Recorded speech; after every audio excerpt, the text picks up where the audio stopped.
Hello, please let me see your ticket stubs for the double-edged double bill. This week, Pixar must be brave for Toy Story.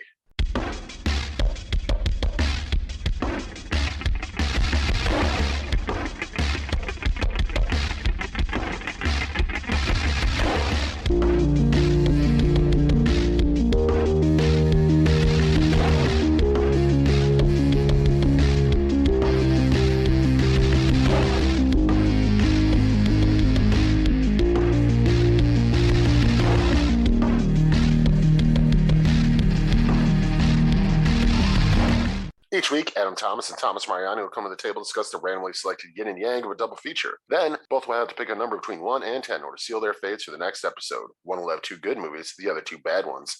Let the chaos begin. I am Adam Thomas, and you got a friend in me. And I'm Thomas Mariani, and I'm trash! Yeah, hey, well, mine was a lie. Yours is true. One of us is telling the truth, one of us telling a lie. Who is it? Who could it be? Yeah, right. But welcome everybody to the Double-Edged Double Bill, where every week Adam and I cover a good and a bad feature related to a topic, usually related to something relevant in terms of the film world. And this time, Adam, we're doing a topic we've done before, a few years ago, but we're coming back to it.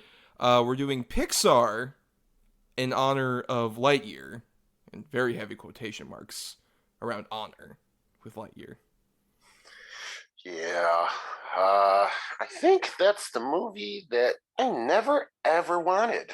And I don't know that a lot of people did. I mean, I don't know. I'm curious to see how that does, if nothing else, because I've at least heard from other folks around my age who aren't maybe as movie savvy about just like, oh, it's like the Toy Story adjacent nostalgia, I guess, might be there for them. Even though it's like, guys, I remember Buzz Lightyear of Star Command, the Saturday morning cartoon from the early 2000s. It's just kind of this, but you're making it more of like a modern blockbuster as opposed to even the fun, dumb Saturday morning cartoon that previously was. Yeah, and it's what, Chris Evans? Right, it's Chris Evans, the author of one of my favorite dumb tweets about just like, oh no, just to be sure, this isn't about the toy Buzz Lightyear, it's about the real person the toy is based on. Yeah. Phew, God, thank God he cleared that up. Of course, yes, that's for everybody out there. You know, despite some of those misgivings about Lightyear, we're generally fans of Pixar. Obviously, Adam, you're a fan of the animation studio and its various films that have come out since 1995. Oh, sure. They've made $1 million. Yes, I like Pixar. You keep going back to this well about the $1 million. I know. It's my favorite new thing. But to be fair, the actual gross, just a little Pixar factoid, all the Pixar films since 1995 have made a cumulative gross of $14.7 billion worldwide. That was pretty close. Yeah, no, give or take a few cents. Carry it forward. Whatever, you got it. Keep in mind, some of those obviously weren't theatrical releases, especially as of recent, with like your Souls and your Lucas being exclusively on Disney Plus and such. In the 20 years since the Best Animated Feature category has been at the Oscars, Pixar has won 11 times, and 2 of the 3 only animated films that have been nominated for Best Picture were Pixar movies, with Toy Story 3 and Up. The thing is, Adam, I try and be the guy on here where it's just like, oh, I don't know, I'm a bit more wary of nostalgia, even my own nostalgia, but at the same time, I rewatched most of these Pixar movies in the time since our last episode, and I gotta say, the run from the original Toy Story to The Incredibles, when I was watching those movies again, I just realized I know these fucking movies by heart. Like, I had these movies on either VHS or eventually the DVD transition, and then especially, they would play constantly at, birthday parties, at times at school where the teacher didn't want to do anything, they would put those on. Ice cream and malt shops, the roller rinks. Right, yeah, the sock hops, of course. The sock hops, of course, yep.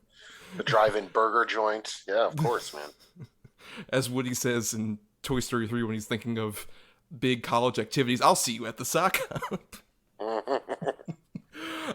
But yeah, no, those movies I know so perfectly. And then even the ones that came after, they have mostly been quite good. I will admit that I think around 2011, when you get, your Cars 2s, you start getting the big sequel, prequel stuff at that time, and it becomes more of a darker, murkier period for Pixar. But I would say as of recent, with particularly this year's Turning Red, I'd say Pixar has been a bit more of an upswing than they have in previous years, a bit more consistency. Yeah, I definitely agree. I mean, probably since Soul came out, they've been pretty much. I mean, I've liked everything they've put out. Soul, Luca, Turning Red, obviously. That just yeah, they're definitely sort of hitting a second stride, baby. And I'm curious, Adam, as someone who obviously like loves anime, sort of the Pixar trend ever since like 1995, they came up with the first feature length computer animated film with Toy Story. And then from there, we've had a lot of imitators, and we've seen sort of like the fall of traditional animation. Do you think Pixar maybe hurt animation a bit more than we give credit for, or do you think it's just more a problem of like it don't hate the player, hate the game? I think it's more don't hate the player, hate the game. I mean, when you think about it logically, it was going to go this route eventually. I mean, with the creation of sort of CGI, full CGI realized characters and things like that, it was eventually going to happen. The thing is, you can have both. You could do both, and sometimes when they do both, it really succeeds. So I don't really, hold anything against them. I think they just did what was naturally coming.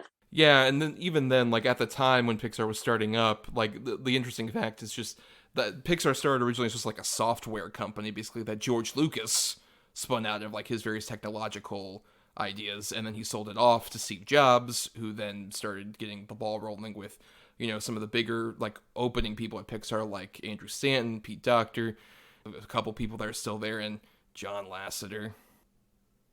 Yeah.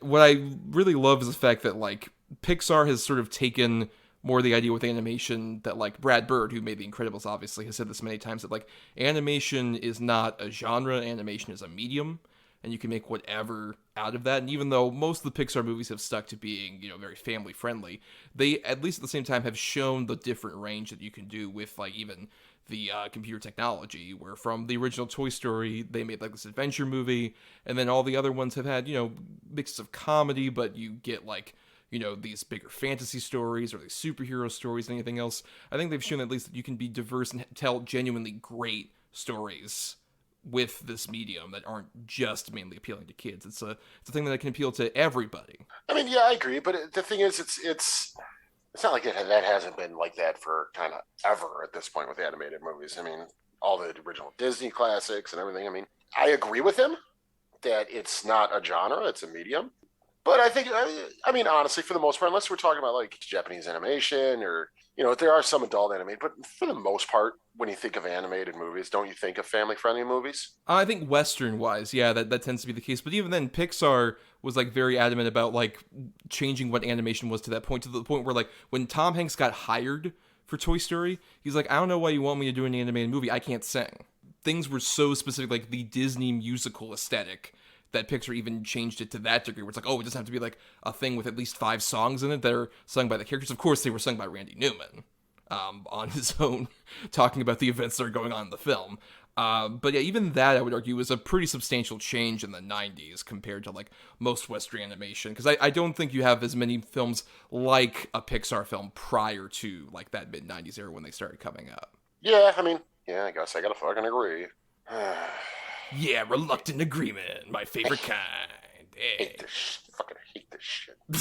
Well, let's get ready for an entire episode where basically at the end of the last one, Adam and I picked a good and a bad feature related to the topic, in this case being Pixar films, though our bad pick was between my two choices, but ended up being chosen in a poll by our patrons, patreon.com/DEDBpod. Stay tuned for near the end of the show where we'll talk about that a bit more, who ultimately chose Brave, which will be our bad pick, and then your good pick we'll talk about, which is Toy Story 4.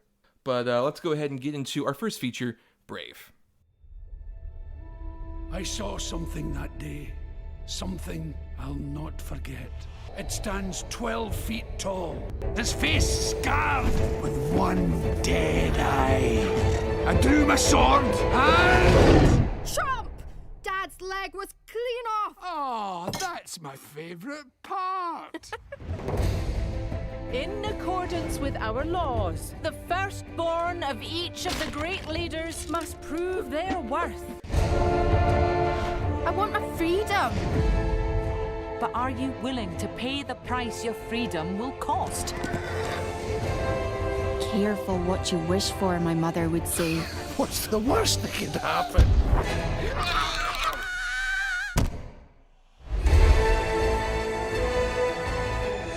If you had the chance to change your fate, would you?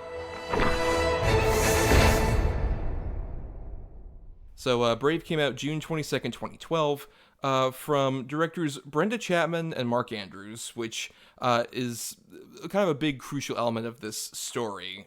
If you're unaware, is that this story, Brave, which is mainly about Merida, who is this princess of this kingdom, who is at constant odds with her mother, the queen, played by Emma Thompson, about, you have to be betrothed off to somebody else from a different kingdom, and they're going to come over here, and there's going to be sort of an event, a game to win your hand, basically. And Merida's more of like an outdoorsy type who likes to, use her bow and arrow and ride around on her horse, is like, you know what, I'm going to play for my own hand, because the firstborn child of a kingdom can play for the hand of Merida. A bit of a feuding point with her and her mother there. And then some magical shenanigans happen. This is basically Pixar's fantasy medieval movie. And the big sort of conflict when this movie was in production was it was originally directed by just Brenda Chapman, who was known before this for being like a big Disney like story person, like worked in The Lion King, and directed Prince of Egypt in the 1990s. And then this was going to be her like first big thing with Pixar. It was going to be a big story about her and her daughter. And shocker that she had issues with Mr. John Lasseter. She left the project because she butted heads with him a lot, and Mark Andrews took over, and that's what resulted in Brave, which I know had a lot of defenders, particularly at the time, but I would argue is one of the more, not necessarily bad Pixar movies, but sort of frustrating. Because I would argue you can see the good movie in there if maybe the main director had been kept on board and actually been able to relay her vision. But Adam, what about your thoughts on Brave? I think you kind of hit the nail on the head. It's I don't want to call it a bad movie. It's just frustrating because the sort of unevenness of the whole thing. Because, I mean, it's gorgeous to look at. The voice acting's all stellar, top-notch stuff. It's high fantasy, and then it's a mother and a daughter, and it's all this stuff. And then you got, like, the squirrely little kids and all that. It just, none of it ever seems to really completely gel together. Which is a shame, because I do think it looks great. I love the character design of Merida with the, the giant curly red hair. It's a really good mess. Yeah. Really good mess. Put on the Blu-ray, baby. I guess I could see that. I think there are good elements to Brave. I think the trouble is just that, like, with a Pixar movie especially, like in the years prior to this, like, keep in mind, this is them following directly up Cars 2, so this is a huge step up by comparison to that, necessarily. But in the larger history of Pixar, what was always so great is even though they were these animated movies that often, animated movies can be dismissed as just kids' fare in a way where it's like, we don't have to work that hard to put together a concrete, like, really well-developed story in the middle of this. We can just kind of, like, throw off whatever and it'll be fine. I don't think that's what this movie is, but it feels like there are so many, like, good cul-de-sacs or sort of, like, plot points, and it's just the connecting material isn't really there. Like, I really like the opening bit of this movie, where you get a sense of, like, okay, Merida's this free spirit, and she's going around on her own, and that conflicts with her mother, and even, like, her father he's supposed to be the king, who is the ultimate ruler, but Emma Thompson's queen really runs the show, basically. I like a lot of elements of that, and even when, like, the neighboring kingdoms come in, and there's a bit of fun interplay between them, but really, it's just the moment they get to the thing that was not in any of the advertising, the thing I had no idea about until I ultimately saw the movie in the theater, was that Merida's mother, the queen, turns into a bear because of a magical sort of misunderstanding with this spell that Merida gets from a witch who lives in, like, this weird cottage that disappears whenever these wispy things aren't there. And I think that's where it gets kind of, like, frustratingly more just, like, cartoonish in a way that, like, it's an animated film, but it feels like the movie just changes style into more of this, like, wacky hijinks movie, as opposed to this fantasy narrative that had, like, funny character-based, like, humor to it.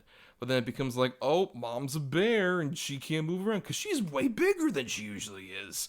This is so silly, and it's just like, this change doesn't work for me. I mean, yeah, I absolutely 100% agree with you there.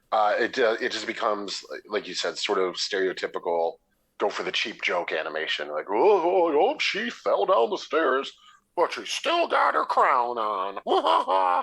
Yeah, and nowhere in the trailer, I mean, you're 100% right, was alluded to this, like, curse that turns the mother into a bear and she's got 2 days or whatever. And they're kind of telling that they left that out. Yeah. I get what, on some base level, that twist could end up being, where it's just like, oh, this sort of queen who has this high regality and authority ends up becoming a creature of some sort that doesn't really have that kind of regality. That could be, in theory, a fun idea, but I think the two biggest mistakes are, one, getting rid of Emma Thompson's voice, which anytime you steal lines out of Emma Thompson's mouth, I feel bad about that. But also, that kind of, like, actually having maybe the connection be that, like, oh, she's still human and can talk as a bear, but maybe she's losing that at a certain point, I think could work, because the animation is just mainly done for, like, the slapstick of it. You don't get much of a sense of, like, this character doesn't feel like the same, like, queen character just in a bear trying to, like, move around or whatever, because, like, we got an interesting sense of who she was before this point, in terms of, like, she has more of a command about the kingdom, and she has sort of more of the authority to, like, get all of these idiot men in line with, like, what we're trying to do in terms of tradition, and had conflict with Merida. But then when she gets into that, like, regal sort of way and as a bear, it just feels like it's really cheap laughs. And then even then, when, like, the whole gimmick should be like, oh, she becomes a bear, so then when Merida's more outdoorsy and shows her how to, like, hunt for fish, like in that one scene, that could work. But then the trouble is, like, wait, so we're encouraging her to become more of a bear. But that's kind of the trouble with, like, the conflict of the stories. We don't want her to turn into a bear because it'll happen, like, at the next sunrise or whatever. So it's like, what exactly is, like, the character arc here? What exactly are we, like, getting out of this? Because by the end of this movie, it's supposed to be, oh, Merida learned something from her mother, and her mother learned something from Merida. And I don't really get that much of a sense of Merida learning anything from Mom Bear. To the degree that when she has her big speech at the hall near the end of the movie, it's just like, I don't know how you would have learned, like, how to do any of this from your mom who's a bear who can't talk.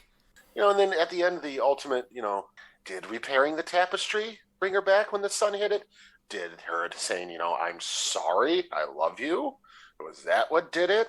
Because in the grand scheme of things, I mean, I guess cursing her to a bear is pretty bad, but you don't get that that's what she's apologizing for. Like, it's almost like she's apologizing for being such a rebellious kid and all that stuff, and it just feels kind of cheap to me. Especially when, like, what she's rebelling against is, like, oh, being forced into a marriage she doesn't want for somebody winning or whatever. Yeah, I think it's okay to rebel against that, personally. I mean, what do I know? But to me, if you're going to rebel, it's a pretty good thing to rebel for. So, yeah, I don't know. It just feels like such a cheap ending. And then you get her little wrap-up speech, and then credit, done. It's just, meh. It feels a lot more sloppy than, like, with Pixar. Like, what I love is just seeing how intricately those stories flow to, like, where, in theory, like, that moment you're talking about where it's like, oh, the tapestry is fixed, but it doesn't fix Mom immediately, should be, like, a big, like, emotional swelling up point. Like, oh my god, this wasn't about fixing the tapestry. It was about fixing their relationship. Fixing our love. Right, and Pixar usually is able to handle that really well, where, like, that's supposed to make you well up. It's just like, oh, this is such a beautiful moment between mother and daughter, which would be great. And in context, just kind of like, oh no, that wasn't it. You just had to, like, hug. And we're all good now. Hey man, a really good hug can fix a lot of things. Yeah, and even, like, with the animation, like, I agree with you at least about, I think this is sort of a situation similar to when we did Pixar, The Good Dinosaur, where I really like the look of, like, the environments. Like, I love the look of, like, the forest areas and, like, the big waterfall that we see at the opening and stuff like that. I'm not as big on the character design. I think because particularly with, like, the female characters and even, like, the young boys who are her brothers, like, the weird cherubic face, I think is just, like, such a, like, uninteresting flat way of depicting maybe someone with more, like, softer features. Even, like, with the adult men characters also, it just feels kind of like, oh, we're almost doing, like, also rans of, like, How to Train Your Dragon, like, Vikings, with the way these other, like, male characters look. They look a bit more distinctive.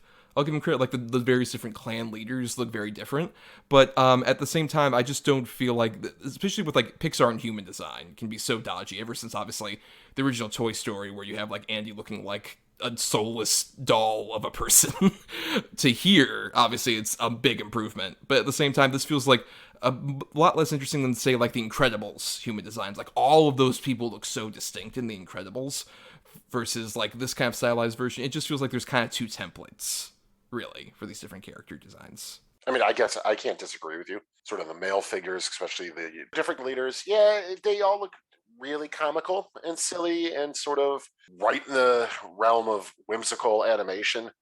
And as far as the other ones, are like especially Meridia and the boys having sort of cherubic faces and stuff, I think that was just their way of showing youth. And it doesn't bother me with them. Actually, I like their character design a lot more than the male character designs because it just feels just too over the top and silly and out of place to me. I also would say just there's another factor of like obviously given the weird different cooks in the kitchen with this movie.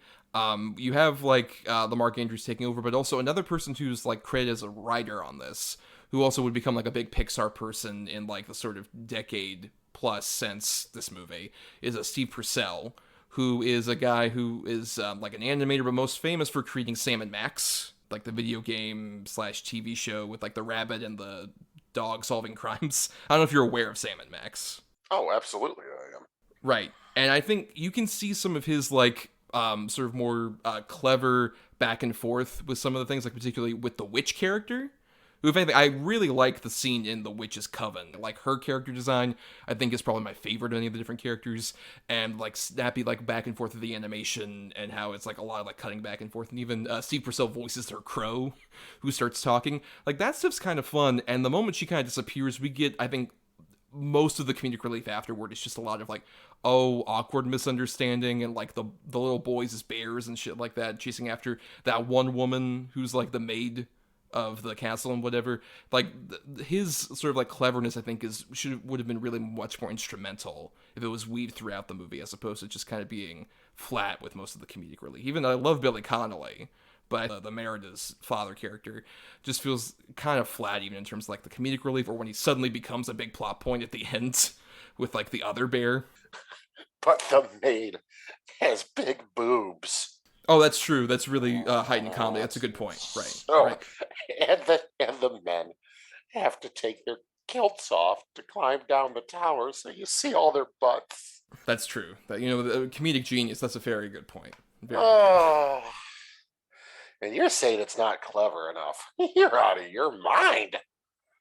By the way, have you ever seen the fucking brilliant movie that's called Porky's? Oh boy, this Pixar's Porky's. Yeah, it's their answer to it. It's the prequel to Porky's. Oh, it's stupid. You're right.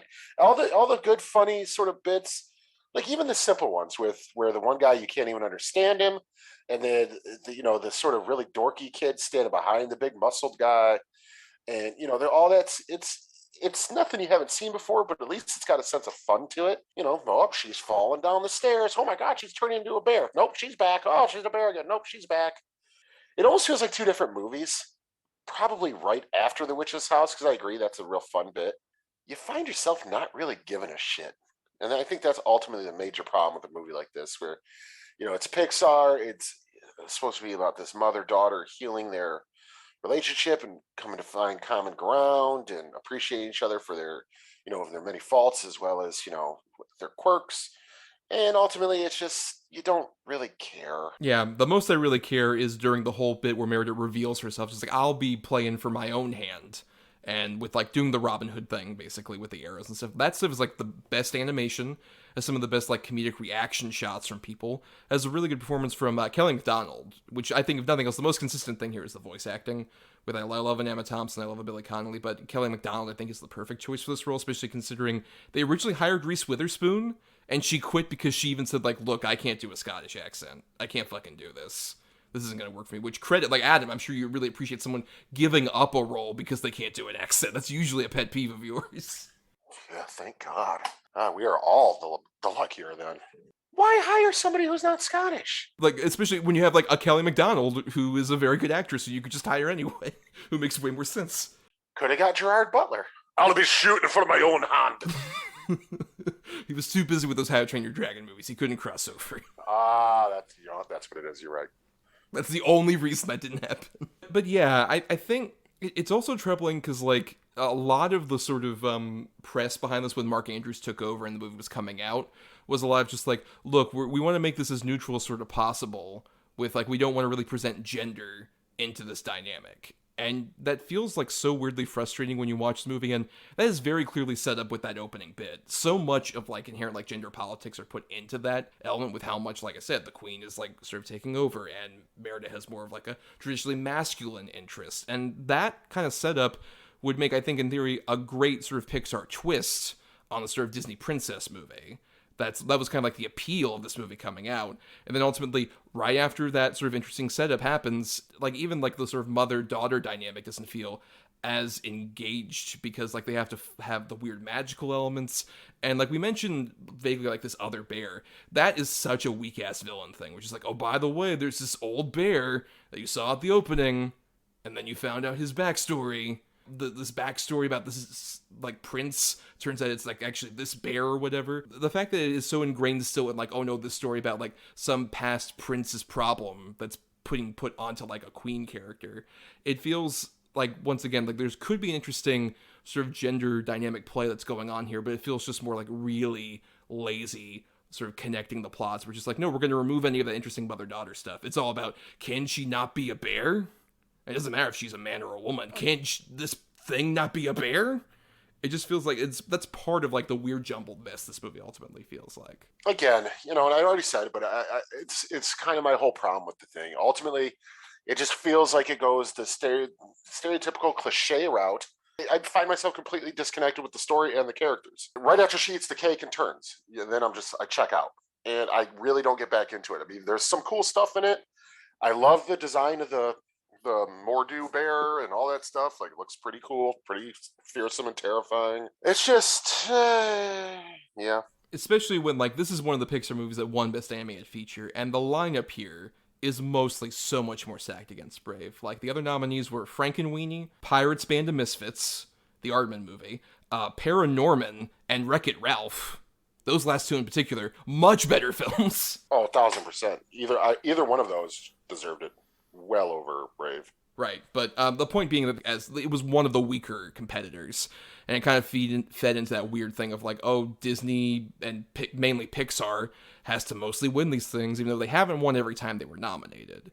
But still, at the same time, like, this definitely feels more just like, well, it's the Pixar movie, my kids saw it, so me, an Academy voter, I'll vote for Brave. Because Pixar, right? They're always inherently good, and this is just an example where sometimes they're not. Yeah, so suck it, Pixar. Yes, that's right. Cry into your $14.7 billion, because we roasted you. Gotcha. But I don't think we have many other thoughts on Brave, but we have, I think, a lot more thoughts on our next feature, Adam. Yeah, I think that's fair to say. That's very brave of you to say. Oh, what a cap. Put a cap right on that as we transition into our good feature, Toy Story 4. Everyone, Bonnie made a friend in class. Oh, she's already making friends. No, she literally made a new friend. I want you to meet Forky. Hi. Hello. Hi. Ah! He's a spork. Yes, yeah, I know. Forky is the most important toy to Bonnie right now. Woody, we have a situation. I am not a toy. I was made for soup, salad, maybe chili, and then the trash. Woody, behind you! Oh, what are you doing here? No time to explain. Come with me. We need to get back to our kid. Aw, Sheriff Woody, always coming to the rescue. If you should ever leave me. You know, you've handled this lost toy life better than I could. Sometimes change can be good. I was made to help a child. I don't remember it being this hard. Woody, somebody's whispering in your ear. Everything's gonna be okay. So Toy Story 4 came out June 21st, 2019, and obviously, in case you couldn't tell from the very subtle title, is the fourth film in the Toy Story franchise. So it's natural, Adam, to talk a bit more about our thoughts about the original three movies, especially given, this is the flagship franchise of Pixar. It started with Toy Story in 1995, and then Toy Story 2 came out in 1999, and then they took a long break, and then we had Toy Story 3 in 2010. What are your thoughts on those films overall? Would you say it deserves to be sort of the flagship franchise of Pixar? I don't know. I've never seen any of them. Oh, it's interesting. So the fourth one was probably like a real weird turn for you. Just like, wow, I have no idea who any of these people are. I didn't watch it. Oh boy. No, yeah, 100%. It earned its spot as the sort of flagship franchise by being consistently good. I mean, that's the thing. It's there's a couple other big hits that have sequels or prequels that don't really work too well, but this one, all four of them are good. And I would honestly say in my personal opinion, get better and better with each one. There's a story about how Bob Iger went to, I believe it was the opening of Shanghai Disneyland, and there was a huge parade that was going on. And they had, the usual Disney characters like Mickey and Goofy and whatever in the parade. And the audience kind of like politely clapped, but didn't really have like that kind of investment. And then the Toy Story characters showed up, and people lost their minds. I think that's the interesting thing is Toy Story, I think, has just become not just like sort of the big ambassador for Pixar, but just with animation in general, like Woody and Buzz almost feel in their own way like the kind of modern day equivalent to like a Mickey Mouse or Donald Duck, like these characters who a lot of people have investment in. And that might be a bit biased just because Toy Story was one of those things that like was ingrained in me at a very young age. Like I remember watching the first Toy Story, I don't think in a theater, but like on VHS all the time. And it was a movie that I like pretty much memorized. And I still remember seeing Toy Story 2 in a theater, and just I had a Buzz and Woody that I was so attached to that when I was the ring bearer at a friend of my parents' wedding, they said like, okay, you're going to carry the rings, but you have to put down Buzz and Woody. I was just like, what are you talking about? How could I ever let them sit on the sidelines? So they walk down that aisle as like a freaking 3 or 4-year-old with Buzz and Woody in my hands because I couldn't be detached from these guys. I loved them and all the other characters in Andy's room. Toy Story 3 was coming out. I was very nervous. I didn't know, like, how are they going to close this out? And I especially had the attachment of I wasn't too far from age and Andy. I was going to be going to college shortly, like a year or so after that. And so obviously that hit me in a completely different way. And that was sort of the thing where, like, the first 3 Toy Stories were kind of like this. It seemed like a closed loop. Toy Story 3 seemed like a definitive ending. A lot of people love how that movie ended. So it's just like, okay, you're doing a 4th one now. How are you going to possibly make this, like, worth its existence? How are we going to get Buzz and Woody back and make the story totally worth watching? And as you kind of intimated on, you would argue that not only did they sort of make a story that was worthy of existing, but you would say is your favorite of the Toy Stories? Yeah, man. 100%. For several reasons. One is, as simple as I have a little girl. So I can kind of sympathize in that aspect with the little girl and growing up and feeling alienated and different and things like that. Because even as a parent of a little girl, I feel that. Even as simple as the animation alone, I mean, it's still, to me, the most beautiful full CGI computer animated film yet. I think it's just absolutely flawless and gorgeous. Then you get fun stuff like Duke Kaboom, which is great. I love you'd be hard pressed to even call her a villain character. Forky trying to get in the trash all the time, great, hilarious. I just think the movie works on literally every level. Well, yeah, in the lead up to this, I was definitely kind of worried with like Toy Story 4 coming out. It was just like, okay, what's going to be the big hook? And I think Forky is the big thing where, like, with these other 3 Toy Story movies, their sentience has never really been acknowledged until now. Sort of like, they're these toys that come to life whenever, like, somebody looks away. All of a sudden, like, everybody gets up and then, oh my god, Andy's coming back in the room, and they gotta, like, stop walking and talking. I just love the idea of, like, Forky being this creature who was not made to be a toy, and Bonnie, along with the help of Woody in the kindergarten class, making this out of, like, popsicle sticks and a spork, creates life with, like, just putting her name on his feet. And then immediately he's just like, oh my god, I'm alive. Why am I alive? I'm trash. I need to be thrown away. I can't have that. And I like the conflict where Woody's main thing is obviously just trying to keep Forky alive for Bonnie, but also instinctively he knows, just based on what we know from, like, Toy Story 3, that, like, you're going to be incinerated and we're not going to be able to get you back. I can't have you go into the trash. So just the animation of, like, Woody constantly going, like, back and forth, getting Forky out is so fun. If anything, like, my biggest trouble with this movie is I wish Forky's sort of arc to become, that realize, like, what being a toy actually means, and that it can be a good thing, and he wants to be Bonnie's toy, didn't happen so early in the movie. I kind of wish that was sort of like a thing that he started to realize more toward the end, as Woody also starts to realize, like, what a toy can actually mean at the same time. Because I think the big incentive for this movie really is just that Woody completely, like, gets a new lease on life in a way that I find so endearing. It's just like Woody being able to realize that, like, oh, I don't have to just be tied to a single child. I don't have to be just in one simple room for the rest of, her childhood or whatever. I can be a roaming free person thanks to the help of Bo and stuff like that. I just wish that, Forky didn't kind of have that sort of epiphany, like, at the end of Act 1 of this movie, basically. I mean, yeah, That is true. I do agree with you there. I think it might have served the story just a little bit better if they would have just kind of had, not necessarily end with Forky's sort of realization or acceptance of what he now is or something like that. But I do think they got to it a little too early as well. I mean, it's still a great moment and everything, but I feel like once that moment happens, then the focus just kind of goes back to, the original characters, the OGs. And it's like, that's great. They're all lovable characters. We love them, obviously. But I think Forky's sort of growth or journey could have been stretched out a little bit, for sure. Yeah, especially when, like, there's plenty of fun stuff still with Forky. Like, I love the animation on Forky, particularly the whole scene where him and Woody are, like, walking down the road, and his awkward walking with his popsicle stick feet is, like, such a funny bit, and even, like, the sound just simply of, like, the popsicle sticks going up and down. And Tony Hale's voice is so good. It's just like, oh, so what are you, Forky? Trash! I need to be thrown away and stuff like that.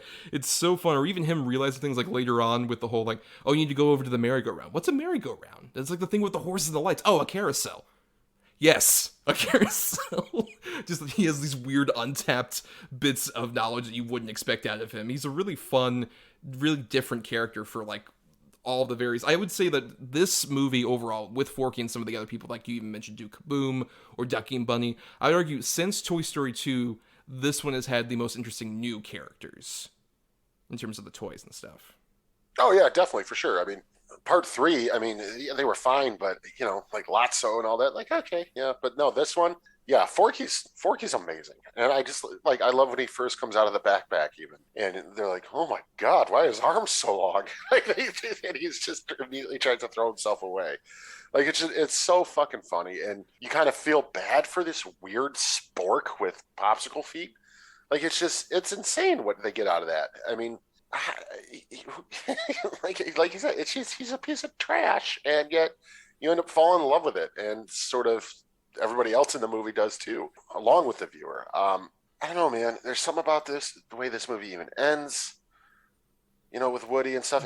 I want to get to that. I think it's a very crucial thing. I want to definitely get to that. But so, who would you say is your favorite of the like new characters they introduce? Well, Duke Kaboom for sure.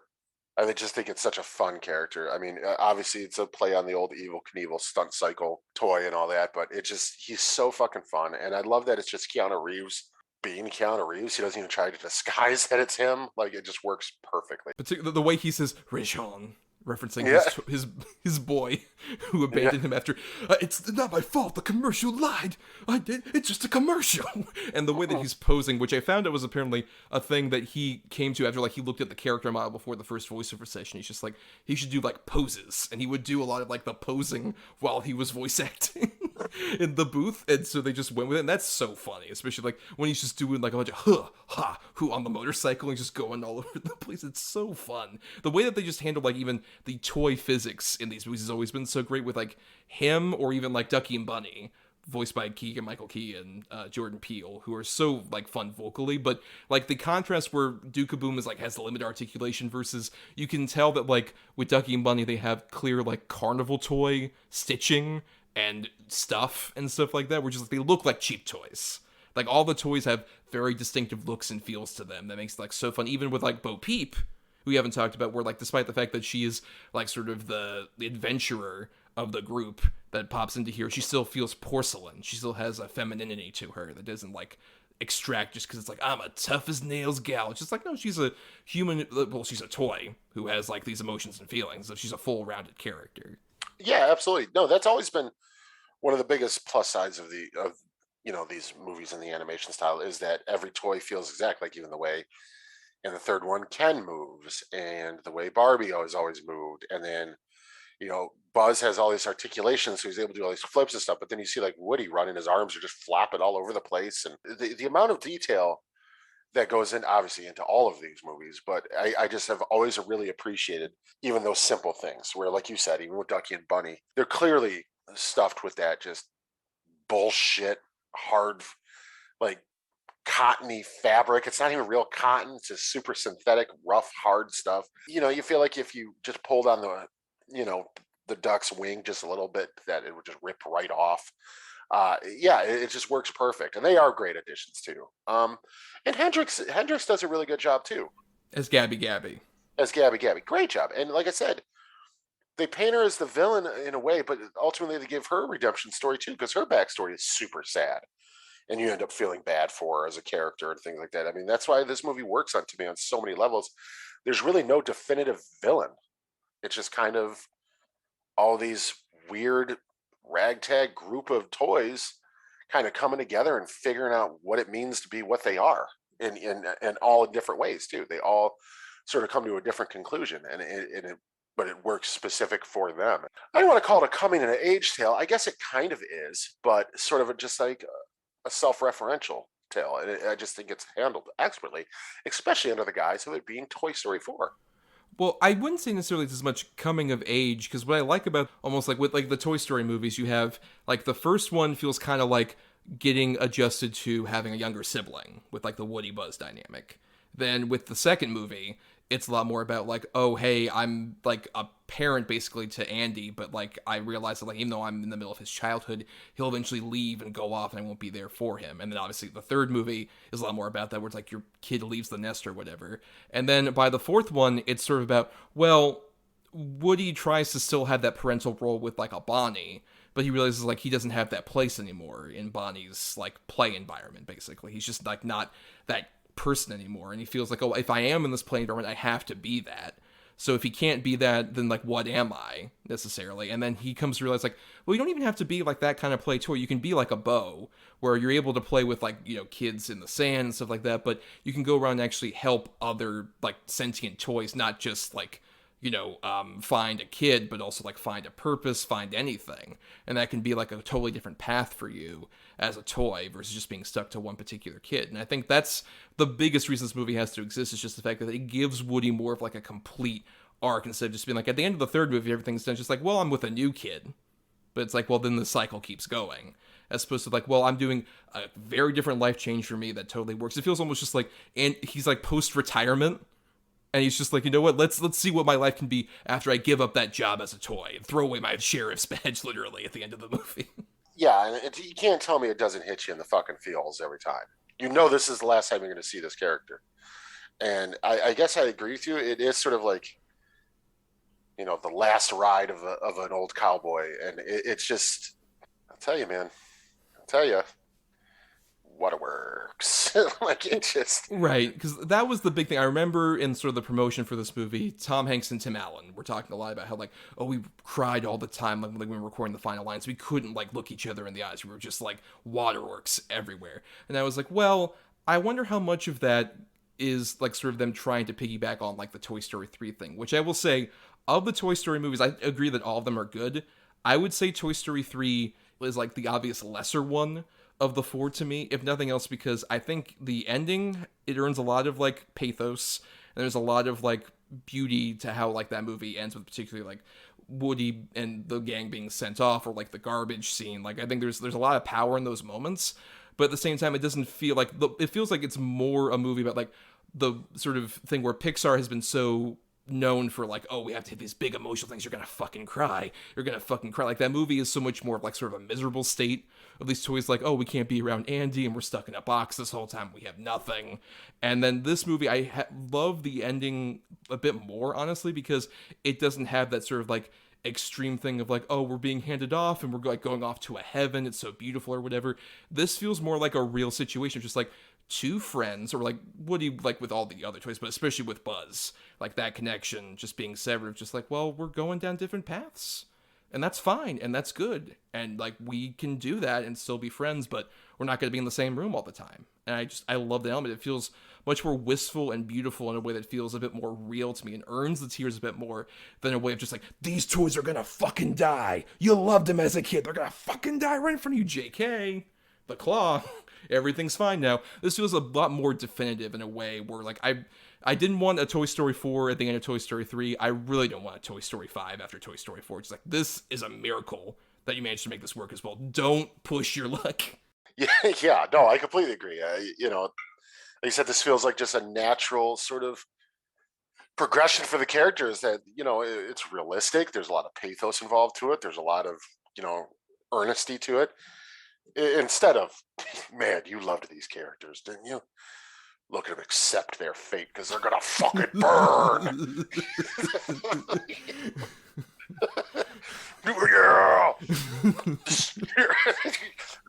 Fucking Megadeth playing in the background. Fuck that Randy Newman score. It's all about Megadeth. Yeah. Yeah, the symphony of destruction. Yeah, that's why the ending works so well for me, because of course, Toy Story 3, there are powerful moments in the ending. And even that scene where we're joking about, it's like still a fucking major, like, what the fuck are they really going here moment. But ultimately, again, the claw, oh cool, yeah, they were almost going to be massacred by fire. So, at least they're out of it. But yeah, this one just, what are you going off with Bo Peep, man? Just going to go off and explore and see what else is out there for him. And this isn't a goodbye, it's a see you later. And it's pretty powerful stuff. But yeah, don't do 5. I don't think they are planning on it. I haven't heard that. I really hope not. But I think, again, and I agree with you, it is an absolute fucking miracle that this worked. Because 3 was definitively, oh, it's done.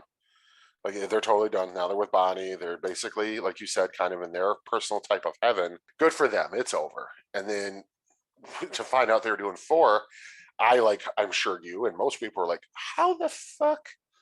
What is going to happen now? I mean, especially when the initial sort of rumblings were from when Mr. Lasseter was still with the company, talking about, like, oh, I want to make a romantic comedy between Woody and Bo Peep.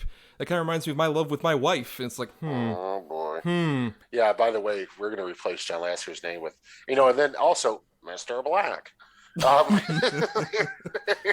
But, no, yeah, this shouldn't have worked. This movie should not have worked and been as successful as it was. And I'm not talking finances. I'm talking just story-wise and emotional-wise and character-wise. I mean, and yet, I mean, honestly, other than maybe stretching out the Forky thing and moving it to the, closer to the mid of the third act, I wouldn't really change anything about this movie. I think it's the perfect send-off, which I thought 3 already was. But now that you see this one, you're like, oh, no, this is the way to do it. And I love it. If I may have a few quibbles, as a Toy Story historian over here, while I do think this is the third best of the Toy Stories, I still say, like, the big things that kind of hinder it slightly for me from being, like, as good as, like, a Toy Story 2, my personal favorite, or even 1, is a few things like, at this point, there are too many toy characters. Like, they want to have as many of, like, the older existing guys from Andy's room and even from Bonnie's room in here,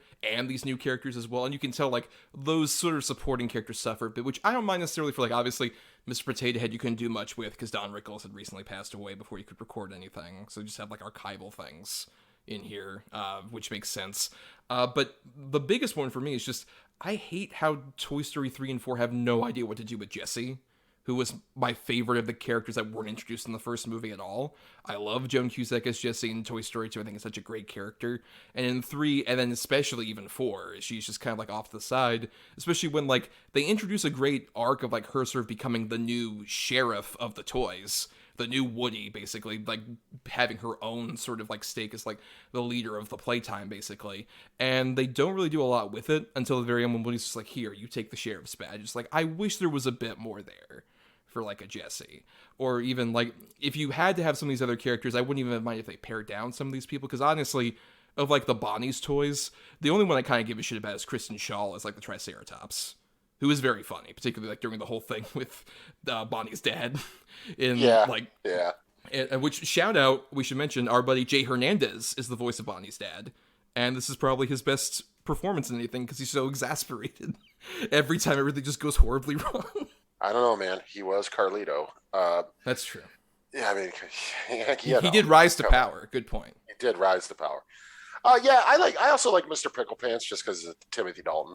Mm-hmm. But yeah, I agree. Yeah, to me, there's no logical reason why they all had to be on the RV and all of them had to be involved. I mean, I get in story-wise why they're there, but that could have easily worked with maybe just the original Andy toys and one of Bonnie's toys to kind of go along and watch them, or just the Triceratops, or just Buzz and, Jessie and, stuff like that, like the really close ones to Woody. It didn't need to be all of them. Right, especially when you're also balancing out with all these new characters who I agree are mostly good, but particularly like Gabby. To go back to that, you mentioned the whole thing about her not being like a full-out villain. One of my bigger problems with Toy Story 3 is all respect to like Ned Beatty and a lot of the animation stuff and design I like about the Lotso character. He's just kind of another Stinky Pete from the second movie. That was always my big problem, is that he just kind of feels like he's a repetitive character from like even that guy, as opposed to like Gabby, I agree, has so much more of this thing where like she's just unsettling to start. And then when you like get to know her a bit more, she just has like these weird methods, but like you said, she's not necessarily a full out villain. Like when Woody goes back to try and get Forky after like everybody's like in the alley, and he goes in, it's just like, look, would you just be willing to give up your voice box? That's all I want. It's not going to hurt you. So can you just give that to me? It's just like, you know what, fine, we can do that. And you see the joy in her face at potentially being picked. No, it's just like, oh, I'm not going to be just the creepy doll in the antique store. This kid's going to pick me up. When that fucking kid picks her up and the old grandma's just like, oh, you can take it if you want. Nah, throws it away. Devastating. That hurts so much.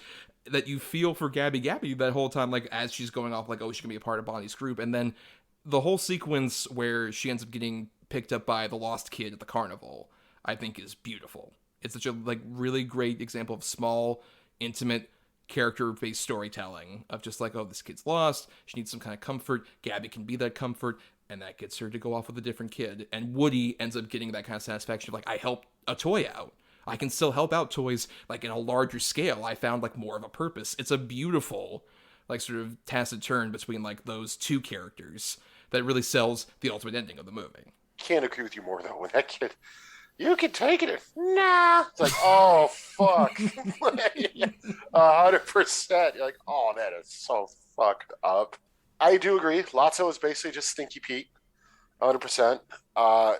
That's why, like Gabby, just again, if there's so much more layers to the character, nuance to the character, and she's like I said, ultimately the way she first tries to get what she wants is pretty fucked. Again, you totally sympathize with her, and ultimately her sort of plight, and if you want to call it like redemption moment, is also Woody's in a really cool little weird way. It really works 100%. I just kind of wish that I don't know why, but how funny it would be if she got the voice box and like she goes to talk and she goes, "There's a snake in my boots."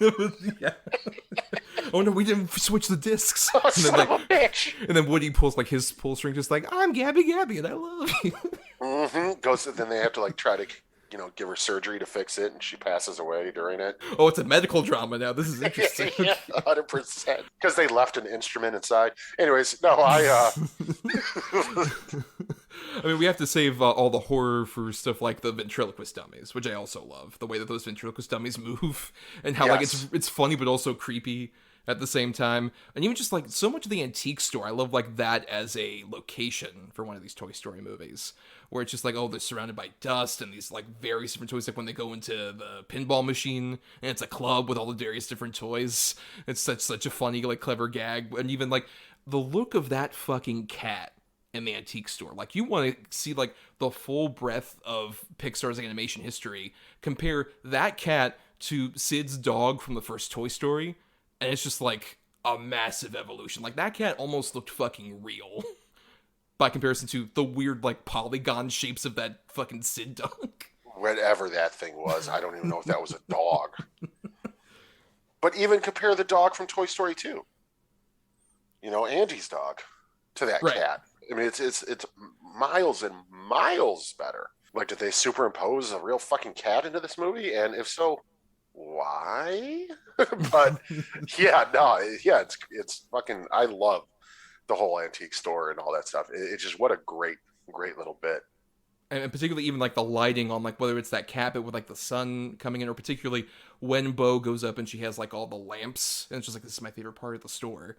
It's a really gorgeous looking moment, but it also tells a lot about the character. That's just like, this is the one place where I'm not like a toy, where I'm not like succumb to anybody's whims or whatever. This is just a thing that I had personally, and how that it's one of many moments where you can see Woody looking over and he's starting to like do that turn of just like, maybe I don't want to be like the traditional toy anymore. It does such a great job of like doing what Pixar always does, which is using one character really revealing something about themselves to help advance another character along in their journey. Yeah. But before we get to final thoughts, I also will say, I think another big thing that makes this better to me than Toy Story 3 is I think it's a much funnier movie. Like, there are so many great little bits and pieces of gags. Like, what would you say is your favorite sort of like gag moment in this movie? I mean, honestly, my favorite stuff in the movie, 100%, my favorite recurring joke is just Forky constantly trying to throw himself in the garbage and Woody having to run after him and get him out and throw him up under the bed or, just drop in front of the RV and all that stuff. I just think it's a great, great moment. Although, the bit with the CB radio is fucking hilarious. Well, for me, I would say my favorite sort of gag in the whole movie, it's probably like, it's a lot of the Ducky and Bunny stuff, but particularly them hatching the plans about like, how do we get the key? And she's like, oh, let's do this one. And you cut to like them berating the old woman, like just jumping on her, just like, oh, okay, let's do a different one. And then it's like the baseball goes out and then they attack her again. It's like, okay, we'll do the other long call game. And it's just this long thing of just like the shopkeeper closes up, goes to her home, has a bath, has some wine, goes to bed, and then Ducky and Bunny just show up. It's the weird horror movie lighting. It feels like it's like adapting the Key and Peele sketch format to Toy Story in a really fun way. Yeah, that's great. That is a great call. That's so fucking funny. And then even the ultimate reveal that like they just get it by like she drops the key off right in front of them on the shelf. It's like, we took a while to get. This is so hard. You're welcome, everybody.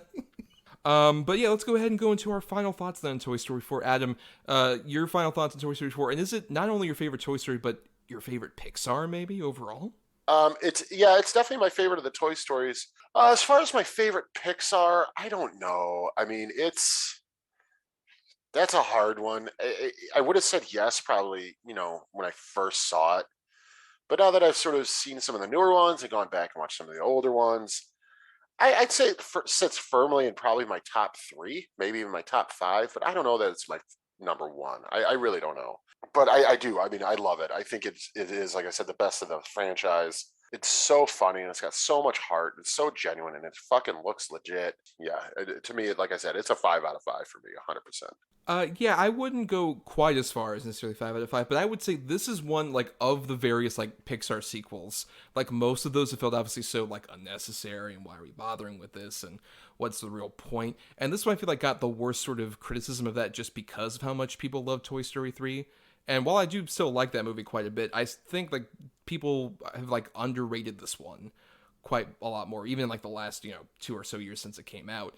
I just love the fact that with this movie they managed to like really grow a bit more with like the Toy Story universe and what it means to be like a sentient toy for like both the Forky character and Woody. And I think really does a great job of like you mentioned, like having characters who might seem villainous initially but have a bit more complexity to them in a way that I don't think hasn't been done in the last couple Toy Stories necessarily.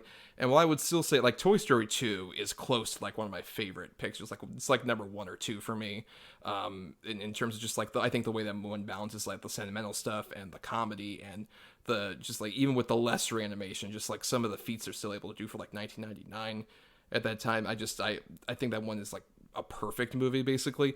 I still think Toy Story 4 is pretty great and I think deserves a lot more attention for like all the fun new characters, for what it does for some of the bigger characters in terms of developing their stories, and just like you mentioned, being such a beautiful sort of weird bookend with like the ending of this movie. I think has a lot more of like a sincerity and a beauty and a charm that doesn't feel quite as manipulative as like I would say a Toy Story 3 is by the ending, but still it's a very consistent franchise. I think Toy Story 4 is a really great note for it to hopefully end on. They didn't want to do a Toy Story 4 after Toy Story 3 ended.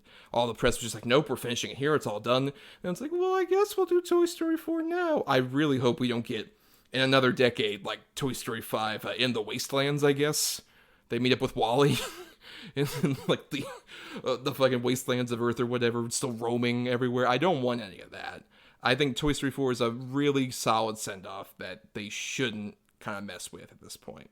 But now, Adam, let's get to our recurring segment, the Double Redo. Double Redo. Double Redo. Double Redo. Double Redo. Double Redo. Double Redo. That works. So every week for the Double Redo, Adam and I bring to the table a good and a bad pick related to the individual topic. Just like, hey, what's a good and a bad one? So a good one you should watch, a bad one you should avoid, that kind of dealy. And so I'm going to go ahead and start with my choices related to a Pixar double redo. For my good, I have one that I think obviously got a lot of praise at the time it came out. This is one that still is very beloved, but I feel like it's one that maybe got out of the memory of some people over the last several years since it came out. I have Inside Out, which is one that I've even seen some people accuse of being a bit more manipulative in the way I've kind of said some things about Toy Story 3 earlier. I think this movie, especially rewatching it for the first time since the theater, as in sort of the catch-up for this episode, I am astonished that Inside Out works as well as it does. Because if you look at the basic plot mechanics of this movie in terms of what's going on in the real world with the Riley character, it's such a simple story of girl moves to a new town. She feels emotionally upset about it. She gets in a bit of a conflict with her parents, and so she decides she wants to go back home and she's going to run away. But then she comes back and has a good cry.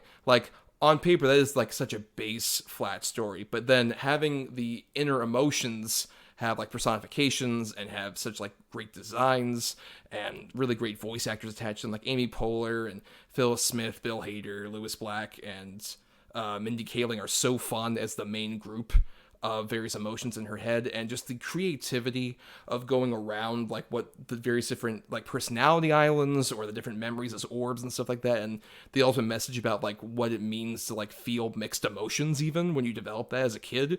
It does such a great job of making a simple situation that's going on in reality have so much more earnestness and heart and wonder that I just really love. It's so creatively done. Pete Docter, I would say, is my favorite of the Pixar filmmakers, even compared to a Brad Bird, where Pete Docter also did Monsters Inc., this, and Up, and even Soul. And I think that's such a consistent, great filmography that I'm just so amazed at what he's able to do, especially with an idea like this, where it's just oh, let's make emotions into personified characters. How's that going to work? And it works beautifully, not least of which because of the whole Bing Bong thing. That's so well earned, that could be so crass and manipulative in the wrong hands, but in terms of the story, just feels like it has to happen, and it makes sense that it happens, but it's still soul crushing at the same time. Such a great movie. And then my bad is the only Pixar movie I would argue that is genuinely terrible. And obviously this is related to a franchise I think is the least interesting of any of these Pixar franchises. I have Cars 2, where you're following up Cars, which was not my favorite Pixar movie necessarily, but not necessarily terrible, just kind of a forgettable movie. And you make the sort of sidekick who was, used sparingly enough to where I didn't hate him, but make him the main hero, Mater, as voiced by Larry the Cable Guy, and give him a spy movie. It's such an aggressively annoying movie that feels like so much of what people sort of criticize about what animation has become to a certain degree. We're just oh, fuck it, it's for kids, doesn't matter. This feels like the only Pixar movie that is extremely cynical as a product. Regardless of Cars 1 and Cars 3 don't feel quite as cynical even as this one, because at least those have some kind of wistful thing with the first one's about kind of the nostalgia of being out on the road, traveling Route 66, and the third one has this weird kind of passing the torch story for Lightning McQueen to a new sort of female car character, as opposed to Cars 2, just what if Mater made fart noises and was a super spy, and everyone thought, oh, you're so clever at disguising yourself as a dumb American, you must be so great. And it wastes a bunch of great voice talents that are not just the people who existed in this franchise previously, but Michael Caine and Emily Mortimer. Even the American car, who Mater is basically mistaken as for the spy, is voiced by Bruce Campbell. We almost got an animated Pixar spy movie with Bruce Campbell. You're teasing that. And then he's literally handing it off to Mater.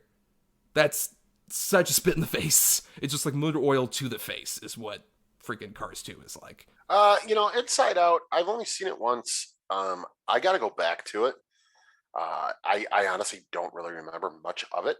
It was one of those where just the circumstances in which I watched it the first time weren't really great. So I just don't really, like I said, I don't really recall a lot about it. I know you're not alone in saying how good it is and how devastating it is and all this stuff. So there's definitely one I want to kind of go back to when I can find the exact right time, because I'm sure I'm going to be devastated. But yeah, it's definitely one of the ones I really want to go back to. probably one of the few, if not the only, Pixar movie that I've seen once that I would revisit, unlike your other choice, Cars 2, which is just abysmal trash. I mean, Trash. it's trash. But yeah, I definitely agree. I think it's the worst of their films so far. I mean, a couple of their sequels are don't work, but this one is the main one that feels like just, oh, we're gonna sell fucking shitload of toys. Like that's what this one feels like. This one feels like simply just a marketing ploy to sell little toy cars and shirts and lunchboxes and whatever the hell, uh, hula hoops and Pac-Man video games. I agree with you. Mater was fine in the first Cars movie, which again I don't like either. But he's fine. He was kind of funny, silly enough. Like he didn't really dredge on the nerves too bad. And then this one, it's like, oh my god, somebody, put this thing in a crusher. It's just, it doesn't work. It's not funny. Like you said, it wastes Michael Caine and all these other just great actors to just give you an hour and 45-minute toy commercial. And it feels just bleak and cheap. Now, for mine, I have one that we covered on our very first iteration of a Patreon thing we do. I have Soul, which I've recently gone back to and really enjoy. I think it's super cute, super sweet. I think the voice acting is top notch, especially from Tina Fey. The animation is incredible. I mean, you can see every thread of fabric. You can see every like gray hair, everything. It's just, it looks great. A lot of good moments to it. Very good sort of growth, coming to terms with age sort of story, and coming to terms with, what your dreams are versus what reality will allow. I really thoroughly enjoy it. I think the music's top notch in it. Honestly, it's a beautiful movie. I mean, it's not like my favorite, but I think it's one that sort of got lost in the shuffle, unfortunately. I mean, obviously how it came out, why it came out that way, probably a big part of that. But it's also, I'd say, probably like Inside Out or movies like that, it's also not as well marketable. At least Soul isn't. There's stuff in it that kids enjoy, but it's definitely more of an adult story. Hey kids, how do you feel about existential crisis based on death? Right, 1,000%. Hey, give up on your dreams because you're gonna die in the subway. Buy a 22 to action figure. Yeah, you're right, 1,000%. But I still think it's a very well done movie. I really like it. I've seen it a couple times now. So yeah, I think unfairly got sort of lost in the shuffle. I mean, of course, COVID, quarantine, streaming stuff, but I think it's one that deserves a watch. And then for my bad, I have, to me, just a sequel we didn't need. I have Finding Dory. I just find it super boring. I find the new cast of sort of side characters that we get just sort of cheap imitations of the fish in the dentist office in the first one. The whole thing doesn't work for me. I mean, the fact that they're driving a car, it's just like, what are we doing here? This is so silly and over the top, which is fine. It's an animated movie about talking, aquatic animals, but it just feels like a cheap imitation of the first one, but it just looks better. And it's like, nah, I'm good. Yeah, I did revisit these recently in sort of the Pixar catch-up. I do like Soul quite a bit. I still have some of my trepidations about it. I think particularly, once we get to like sort of like Jamie Foxx character in the cat and Tina Fey inside of his body thing, I think there's some fun gags there, but that feels sort of like the most rote stuff. Just like, it almost feels like an all of me kind of thing. Just like that kind of like dynamic. I think it still is fun. I think I really particularly like the ultimate resolution of just like what it means to be like, oh, your life wasn't necessarily like you pursuing that particular passion, but your life still has value kind of thing. I think is a really good message. I quite like how that ultimately resolved. Finding Dory is such a fascinating, like almost like weird movie that like it made like $1 billion. Everyone fucking saw it, and no one has really any memory of it as a movie. It's just like, well, it's something that we saw. Like, we all wanted to see the new Finding Nemo movie. All those characters are back, so we have to see it now. And, like, even if the animation is, like, miles ahead of, like, what the original Finding Nemo was in terms of, like, just that quality, like, when you go back to that original Finding Nemo movie, like it still is like such a great like buddy dynamic between like Albert Brooks and Ellen DeGeneres, and like the resolution of like seeing them go on that arc versus Nemo being with the fish tank people. Like I love all those side characters so much. And then with Finding Dory, it feels like there's a nugget of idea of like, oh, Dory has to find her parents. Like, okay, that could be interesting, but why do it have to be another big adventure we have to go on that feels like it's imitating the same beats as the original movie? I definitely agree. It just imitates so many of the same beats front to back. And I would say, aside from Ed O'Neill's octopus character, who I think is just like really well animated, and I like some of the stuff with him, most of the new side characters or whatever, even I think Marlin in that movie is so much more aggressively annoying than he was in the first movie. It feels like they just really brought him back to like status quo. Oh yeah, he's a real dick. Right, as opposed to like in the original movie, that's so great where it's just like, oh, you see that he's like so protective and you get why because of the motivation at the beginning of the movie. But now it's just like, oh, we have to bring him back, so he's an asshole and he just doesn't listen and has all that growth that he had at the end of the first movie is gone. It's a real bummer. And it also doesn't help, like we've talked about this previously, with like the reason that movie exists is because Andrew Stanton had just made John Carter after being at Pixar for a while and doing like the original Finding Nemo and WALL-E. And he's like, I'm going off to big live action things, everybody, John Carter. And then slinking back to Pixar to do Finding Dory. It's just like such a bummer note. Even more so than like Brad Bird from like Tomorrowland to Incredibles 2. It is like such a step down in a really sad way, because that dude's such a good like Pixar story person. Been involved with like so many of these movies, doing such a great job. Just like, well, I guess it's back to the same aquarium again, kids. It's a shame. But yeah, those were our double redo choices. So we'll just repeat our titles here. My good pick was Inside Out, and my bad was Cars 2. And my good was Soul, and my bad was Finding Dory. Yes, and we'll be starting to head out here and doing our picking for next week, so stay tuned for that at the very end of the show. But we got some other business to do. First, we want to thank some people like Chris Oliver for the intro and outro music used in our show. Listen to more of his music at chrisoliver.bandcamp.com. Thanks to Christian Thorlally for our artwork. Follow him at Night of Water, that's night with a K, _of_water, on Twitter and other places like that for his various great bits of artwork. And thanks to our loyal supporters on Patreon, patreon.com/DEDBpod, where for just $1 a month, you get to listen to bonus podcasts that we put out every month, and also get to vote in polls to pick like topics and individual movies we cover, like you all picked Brave for us for this episode. So we really appreciate it, and all that for just the $1 really helps out everybody. Really helps keep the lights on for the show. Yeah. Thanks. Thanks for noticing. Yep, 100%. No, thanks, guys. We love it. We appreciate it. A lot of you are good friends of Thomas's, and I like most of you. So we definitely appreciate it. Of course, as always, Rafe, fuck you. I hope you have the worst day ever. So that's all. Rafe, if you're listening, I hope you have a tolerable day. Not a good day, not a bad day, but just a tolerable. Yeah, no, don't. Come on. Don't give him hope. Well, for more of us, you can find us on Twitter and Facebook at DEDBpod, and also you can send us feedback either there or at our email, doubleedgedoublebill@gmail.com, all spelled out. And you can find me and my own individual antics on Twitter and letterboxes at NotTheWho'sTommy. And I also do some writing at marianithomas.wordpress.com and at film-cred.com.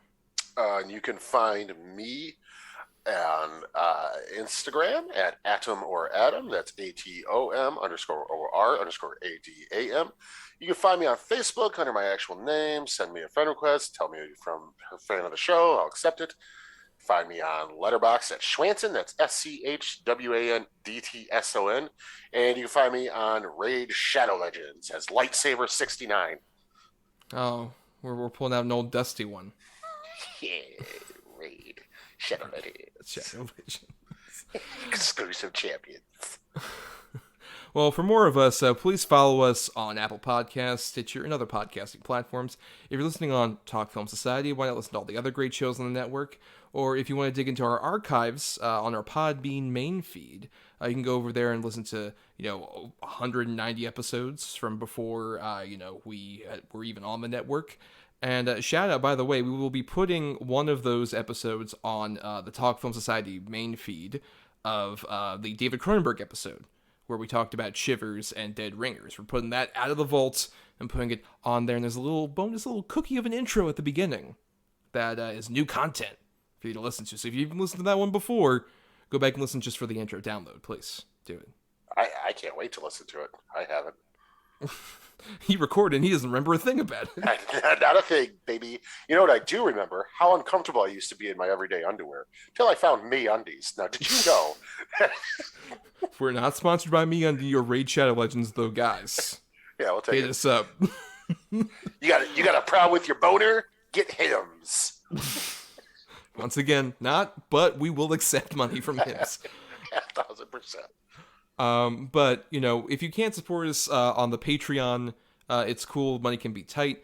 The completely free way to help us out is to rate, review, or simply share the show around because it gets us more visibility out there. Yeah, we totally appreciate it. Money is, tight for everybody. That's why I joined Blue Apron for a low cost of just $10 a month. You get 4 meals. Not a good cook? Man, this will guide you step by step. Last night, I made steak tartare with a side of arugula salad. It was terrible. What podcast did you steal this copy from? No, I didn't. I just made it up. Did you go to Mark Maron's garage and steal his fucking copy? Yeah. Then he punched me in the neck. And you were like, pow, I just shit my pants. Yep. I was like, boomer lives. Well, Adam, we gotta end this episode. And we'll be ending...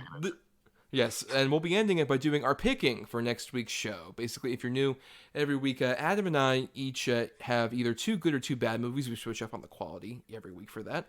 And we assign them between 1 and 10 for our good choices and our bad choices for the other person. And then the person on the other side of things picks number between 1 and 10. And thus that gets us, so I'm going to pick number blank, and that's closest to blank bad movie. And then I'm going to pick a number between 1 and blank, and that ends up closest to blank, which ends up becoming our good movie. But keep in mind, there is a rule, the Godfather rule, where basically Adam and I each have a single veto in our back pocket to use, where if we hear one good choice or one bad choice after we pick the number between 1 and 10, we have the opportunity once from now until May, our next anniversary, to veto that choice. So if we hear like, oh, I'm going to pick number 5, oh, that's closest to this particular movie, the other person can be like, you know what, actually, I'm going to take the cannoli, and thus that means that choice is gone. We have to go with whatever other choice is there for the picking. And this topic is one we kind of had in the works for a while because this movie that we're tying it to, Black Phone, has been moved around the schedule so much, but it's finally coming out. And we're devoting an episode to a person who, at least one of us, isn't traditionally the biggest fan of, Mr. Ethan Hawke. Now, I'm not going to point any fingers. But Adam, what do you think of Ethan Hawke as an actor? Well, I like him now, kind of. He's gotten better, but I used to fucking hate him for no reason. For absolutely no reason. Just selfish pity. Just like, I want to work with Richard Linklater. I want to be in Gattaca.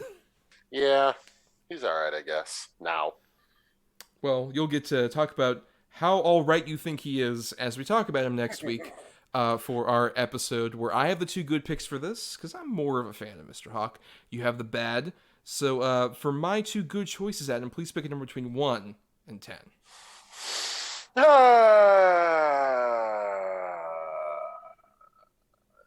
go 1. Okay. Actually, at number 1, I have a movie with technically 1 in its title to some degree. I have one of his more recent performances, but one I think he is like so phenomenal and one that I think he deserved a lot more attention for. I have Ethan Hawke in First Reformed, Paul Schrader's First Reformed. Now, I just recently watched that, and I do have some feelings about it. But good choice. I'm not going to take a cannoli. So what was your other choice? Well, on the opposite side of things, over at number 8, I had a movie I haven't seen yet. I'll probably watch before we do the next episode. But I've heard great things. I have an earlier film of his, Gattaca. That's a good one. I do thoroughly enjoy that movie. So I guess I was wrong about always hating him. You wrong? Never. I know. You're infallible. This completely destroys my entire religious system. I can't believe I'm like him in First Reformed now. I know, because you're perfect. You always remember to tell people about the rules of the show and everything. God has left us. Well, now, Adam, for your two bad choices, I'm going to go ahead and pick number 7.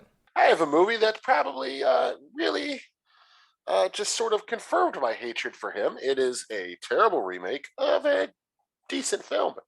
It is the remake of Assault on Precinct 13. Oh, okay. So I have not seen this one. I've seen the original. I dig the original quite a bit. And you've hyped this one down, I guess, ever since like we've met. We've like had off-air conversations. You really hate this one, so I'm genuinely curious. I will not take the cannoli. What was your other choice? My other one is a movie I haven't seen, but it just looks terrible. I have Getaway with Ethan Hawke and Selena Gomez, I think. I have not seen Getaway, but the only reason I remember Getaway is one of the few really good jokes from Arrested Development season 4 was the Getaway song. Like, it was like the weird song. I can't remember the context of it, but there's that song like, get away, stay away, hopelessly hopeless. And that came out right around the time of that season 4 episodes. So it's the only reason I remember this movie at all. I'm very good with Assault on Precinct 13, though we'll see come next week's episode. But, until then, Adam, it's time for us to hit the dusty trail, and the only way we can is with the accompaniment of a Randy Newman song. Hit it, Randy! Double edge, double bill, two guys being friends. Oh, perfect. Randy, real songsmith. Here's another Oscar for you. Take it. Just kidding. They're fucking jerks. Oh, wow. The satiric wit of Randy Newman completely subverting my expectations. Another Oscar. Sorry about the kidding thing. I just had a rough day.